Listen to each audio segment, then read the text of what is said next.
Testosterón, všetci ho chceme mať vysoko, všetci vieme, že v dnešnej dobe je to na bode mrazu, všetci máme nízky testosterón, všetci sme pusy.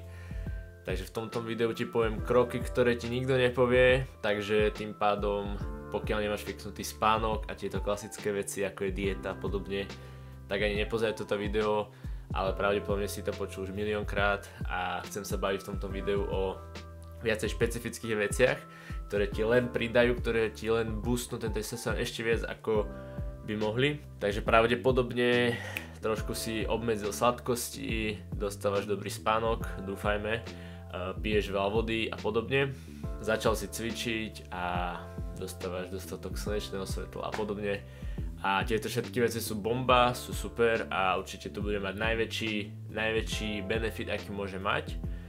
Každopádne sú tu aj ďalšie veci, v ktorých chcem prejsť v tomto videu, pretože aj keď robíš tieto veci, ktoré ti povedali všetci, ktoré si už pravdepodobne videl, tak stále to nebude na tom ideálnej výške tej hladiny a sú stále veci, ktoré môžeš spraviť, ktoré ti poviem teraz, ktoré ti to boostnú ešte viac a budeš sa cítiť o dosť lepšie. Pretože sú to také ani nie secret veci, také bežné veci, každopádne o nich ľudia moc nehovoria a poďme na to.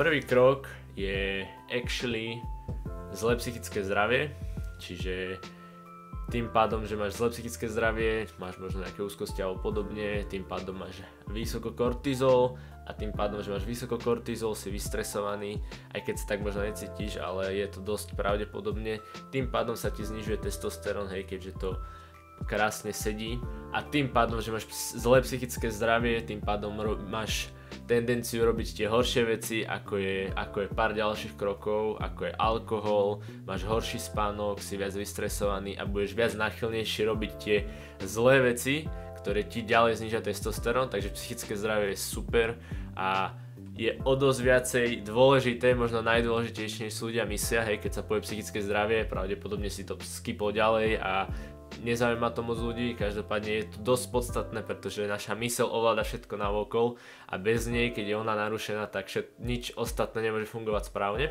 Takže oprav si psychické zdravie, bude tu veľa videí na kanáli o psychickom zdraví, ale čím viac obmedzíš sociálne siete, daj sa na dopamin detox, začneš sa lepšie stravovať, meditovať, lepší spánok, všetko ti boostne proste to zdravie, aj to psychické a je to len to robiť tie dobré návyky a nebyť dement.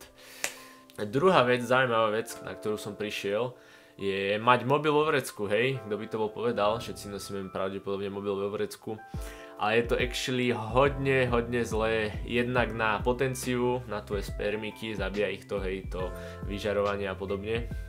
Každopádne ide aj o to, že všeobecne zahrievanie tvojich genitálií ti znižuje jak kvalitu spermy, tak aj testosterón a tým pádom, že tam máš ten telefón, ten ti zahrieva tie spermiky, aj keď si povieš, že však ale to necítim nejaké teplo, keď tam mám ten telefón, stále proste je to signifikantné a to teplo z tých technológií alebo z toho telefónu ti znižuje testosterón a chcel by som tam pridať aj celkovo všeobecné zahrievanie tých vajec, čiže čím dlhšie aj sedíš, čím viac sa nehybeš a máš to tam zahriaté tam dole, hej, tak tým viac sa ti zniží ten testosterón.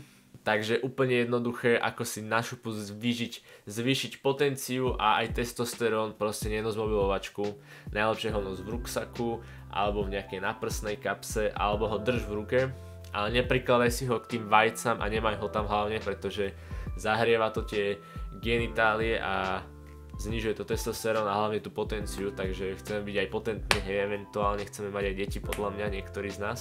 Takže dôležitá vec a to platí aj vo všeobecnosti, keď ideš do sauny, mal by si zo sebou vzať niečo studené a dať si to tam dole, aby sa ti tie vája nezahrievali. A to platí aj o horúcej sprche, po každej horúcej sprche alebo aj tej studenej, tak priamo si dám tú studenú vodu tam dole a to zvyšuje testosterón, hej. A celkovo snažiť sa nemať moc zahriaté vajčiska. Tretí krok je zle cvičíš, hej. Čiže všetci ti povedia, že hej, cvičenie zvyšuje testosterón, mal by si cvičiť. Každopádne veľa ľudí to prehrotí a možno, že cvičíš až moc. A čím dlhšie cvičíš, čím viac sa morduješ, čím viac sa pretrenúvaš, pokiaľ ma ten tvoj tréning trvá viac ako hodinu, 2 hodiny, 3 hodiny, tak už je to kontraproduktívne a znižuje to testosterón tým pádom, že zase zvyšuješ ten kortizol a zase ti to zniží ten testosterón a je to až moc veľký nátlak na telo. Chcem ti povedať o špecifickom typu tréningu, ktorý bol vedecký, je na to štúdia, ktorá dokázala, že takto zvýši testosterón týmto špecifickým tréningom a jednalo sa o 6 sérií nejakého komplexného cviku, konkrétne to bol drep a 6 sérií po 10 opakovaní s 80% intenzitou malo za následok veľké zvýšenie testosterónu. Čo to znamená pre nás, pre gym bros? Znamená to, že pokiaľ chceš zvýšiť svojim tréningom ten testosterón ešte viacej, nevrajím, že teraz musíš prekopať celý svoj tréning alebo podobne, pravdepodobne možno stále robíš viac ako by si mal a možno, že je to treba znížiť. Každopádne 6 sérií komplexného cviku po 10 opakovaní a to je všetko, ideš domov. Takže možno tie dni, kedy nestíháš alebo kedy proste nemáš toľko času cvičiť, práve že môžeš využiť takto produktívne a zvoliť si napríklad 3 série jedného komplexného cviku a 3 série ďalšieho komplexného cviku. Môže to byť buď vršok tela, pressing, alebo pulling, alebo nohy, alebo podobne. Napríklad pokiaľ máš klasický split push-pull legs, tak môžeš napríklad ten push tréning raz za týždeň zvoliť. Napríklad 3 série 10 opakovaní overhead press a 3 série 10 opakovaní na bench press. To sú dva komplexné cviky. Zvolíš takú váhu, aby si dokázal dať 10 opakovaní, ale nebolo to vyloženie do zlyhania, malo by to byť nejakých 80% intenzita. A takéto tréningy majú za dôsledok ešte vyššie zvýšenie testosterónu. Čiže ak cvičíš super, pecka, určite to zvýši testosterón, necvič až moc. A ak zaradíš takýto špeciálny tréning, bude to len dobre a uvidíš, že budeš sa cítiť silnejšie. Koľkokrát za týždeň, ako mnoho? Teoreticky, pokiaľ nemáš vyloženie cieľ byť nejaký obor alebo silovo sa rozvíja alebo podobne, ale chceš len byť zdravší, zvýšiť ten testosterón a samozrejme tým pádom aj nabrať nejakú svalovú hmotu. Zapojil by som to kľudne aj každý deň, každopádne tie tréningy nie sú až tak zábavné pre mňa, reálne ti to zaberie nejakých 25 minút, kým to odbacháš a chcem tam mať aj nejaký ten lepší tréning, nejaký ten hodinový tréning, kedy tam prejdem viacej to telo. Každopádne, keď to dáš raz za týždeň, dvakrát za týždeň, napríklad namiesto tých dvoch push-pull cvičení zvolíš toto, alebo pokiaľ máš rýchly leg day, že nestíhaš, tak keď si dáš 6 sérií drepov po 10, tak reálne ti tak narastú tie nohy a ešte ti to zvýši testosterón, takže to je podľa mňa ideál. Takže na tebe koľkokrát to zaradíš, skús to zaradiť a pokiaľ to nezaradíš, tak aspoň zváž, koľko cvičíš všeobecne, akú dĺžku tréningov máš. Čiže ak nie si na steroidoch, tak by som to určite znížil, možno že cvičíš až moc. Tretia vec, hodne veľký dôvod podľa mňa v dnešnej dobe, prečo máme všetci nízky testosterón, a to sú tzv. Estrogenika. Dopredu ti dám tip na knižku Estrogeneration, prečítal som túto knihu a zaskočilo ma aj vlastne to, že ako moc v Amerike majú horšie na tom potraviny, keďže tam majú fakt veľa chemikálií a nízke štandardy na to jedlo, čiže u nás v Európe je to o dosť lepšie. Každopádne stále sú tu nejaké estrogenika, ktoré ti zvýšia estrogen v tele, sú to chemikálie a ďalej ti narušujú proste tvoju hormonálnu sústavu v tele, čiže estrogenika z toho názvu sú to látky, ktoré sa tvária ako estrogen v tele a ty ich príjmeš či už orálnou formou, alebo ich vdýchneš, alebo aj cez kožu sa dokážu dostať do tela. Také najbežnejšie estrogenikum, ktoré si asi počul, je plast, čiže plastové fľaše, vieš, že vypúšťajú toxiny do tej vody, plastové obaly celkovo, takisto teflon, pokiaľ používaš teflonové pánvice, tie dokonca ešte zahrievaš a to môže mať za následok nejaké to znižovanie testosterónu. A nejde všeobecne ani o ten testosterón vyloženie, ale proste všeobecne všetko, čo ti zniží testosterón a má nejaký efekt na tvoju rozmnožovaciu sústavu, bude zle pre tvoje zdravie všeobecne, hej. Pravdepodobne si všimol, že veľa chlapov má cecky, hej, ženské, tie man boobs takzvané. Čo je proste spôsobené do určitej miery aj týmto. Takže doporučujem ti nepiť z plastových fľaš, najlepšie takáto kovová semiňa alebo sklo bude ešte lepšie možno. Čiže to je taký prvý krok, čo môžeš zaradiť, vyradiť tvoju plastovú fľašku, aj keď je tam napísané BPA free, je to sprostosť, nefunguje to tak, stále je to plast, niekedy je to dokonca horšia verzia plastu, takže žiadne, že netoxické plasty alebo BPA free alebo podobne. Ešte sme nevymysleli taký plast, ktorý by proste nevypúšťal takéto látky, proste nie je to pravda, takže určite radšej budeš benefitovať, keď do fitka si budeš brať kovovú fľašku, sklenenú fľašku, alebo dokonca si kúp kovový shaker, hej, nie je to až tak drahé. Na to sa viaže voda, ktorú pijeme, voda z umývadla, pokiaľ si nabereš vo fitku z umývadla vodu. U nás to není tak zle ako niekde inde, ale stále bude obsahovať určité toxíny a látky, ktoré ti znižia testosterón, záleží kde sa nachádzaš. Bude tam určite nejaký flór, ktorý je estrogenikum, takže ďalší krok k tomu je, pokiaľ máš zubnú pastu s flórom, ústnu vodu s flórom a piješ vodu s flórom, flór dramaticky znižuje testosterón, je to chemikália a nie je to dobré pre telo. Možno si teraz hovoríš, flór, veď ten potrebujem na zuby, aby som mal silné zuby. V svojej podstate hej, to je trošku téma na iné video. Každopádne, čo ti doporučujem, ak si budeš meniť tú pastu, sústreď sa, aby na obale pasty bol napísaná zložka, ktorá sa volá hydroxid apatite. Tu som to napísal, aby si to prečítal, lebo je to dosť divný názov.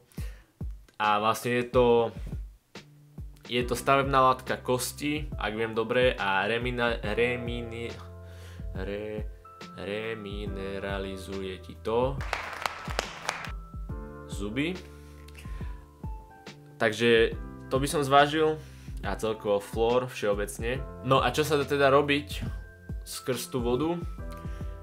Najlepšie kúpiť si nejaký filter, nejakú britu, filtračnú kanvicu a to bude dostačujúce na začiatok, keďže pravdepodobne na to nemáš peniaze alebo prostriedky, pokiaľ bývaš s rodičmi, nie je len tak jednoduché prísť za nimi a že nainštalujú tu filter, nejakú tú reverznú osmóziu, ktorá je vlastne filtračný systém, ktorý vyfiltruje všetko z tej vody.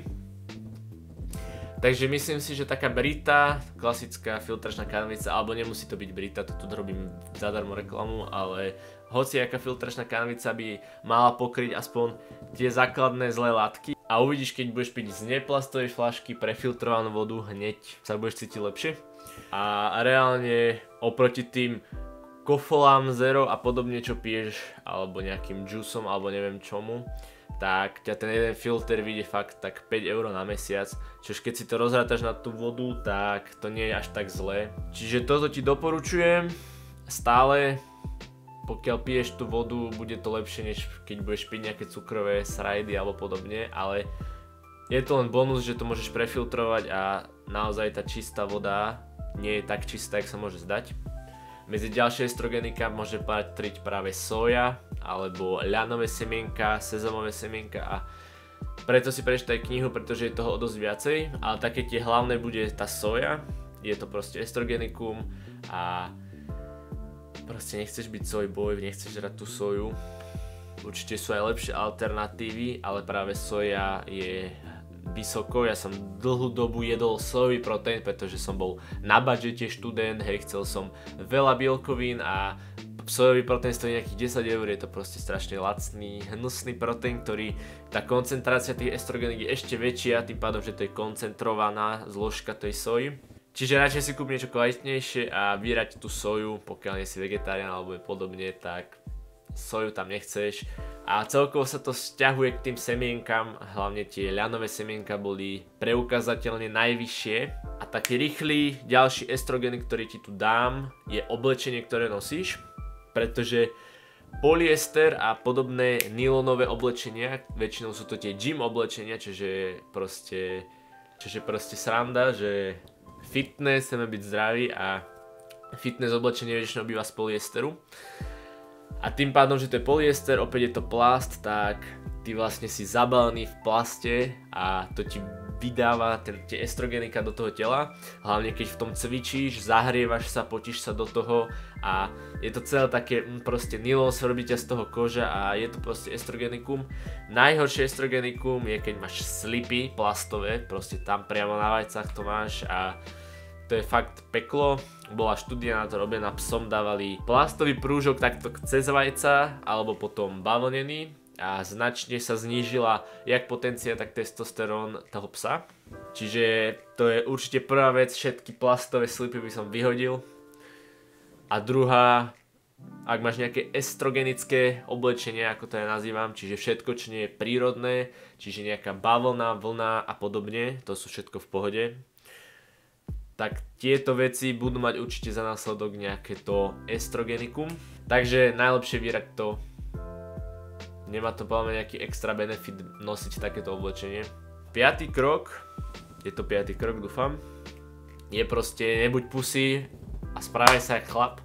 Jednoducho, proste čím viac sa budeš ani nie pretvarovať, ale správať sa jak chlap, a jak by sa mal správať chlap, tým pádom tomu telu hovorí, že áno, potrebujem viac testosterónu, čiže viacej súťaž, prihlás sa na nejaký bojový šport, zápasenie, fighting všeobecne, zvýši testosterón a nebuď proste pusy, rob tú robotu, ktorú chceš, zdokonaluj sa, zlepšuj sa a správaj sa jak chlap, tak jak by sa mal chlap správať, pretože pokiaľ sa tak nesprávaš, tak to telo nemá dôvod vytvárať testosterón, na čo, však si pusy a nemusíš vlastne, nemáš čomu ten testosterón mať a v podstate si ho nezaslúžiš, hej, keď to takto zjednodušíme. Čiže snaž sa byť proste mužnejší, nebuď baba a uvidíš, že aj to ti zvýši testosterón. Čiže súťaženie, vyhrávanie reálne ti zvýši testosterón, jednoduchosti, easy.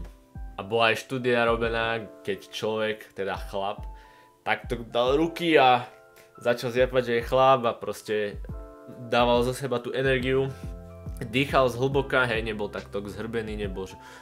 tak sa mu zvýšil testosterón, napríklad pred nejakým rozhovorom v práci a tak, môžeš ísť na vecko a roztiahnuť ruky a povedať, že yes, že idem na to a dať tam nejakú tú energiu do toho, tak aj to ti zvýši testosterón, hej.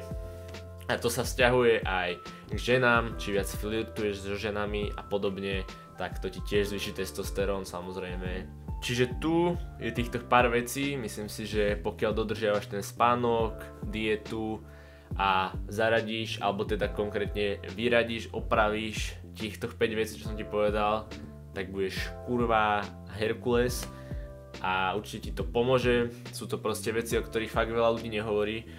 Každý hovorí o tých štandardných veciach, proste, že začni cvičiť, zlepši si dietu, zniž percento tuku, choď vonku na slnko a podobne. Samozrejme, to sú tie najdôležitejšie veci, bez nich sa to nikam nehne, ale tieto veci, ktoré som ti povedal, sú také tie skryté, možno ktoré by ti reálne dali ešte ten väčší boost a práve tie ťa možno držia späť. Takže som rád, že si to pozeral až sem, dúfam, že si aj ty rád a opravíš si tieto veci.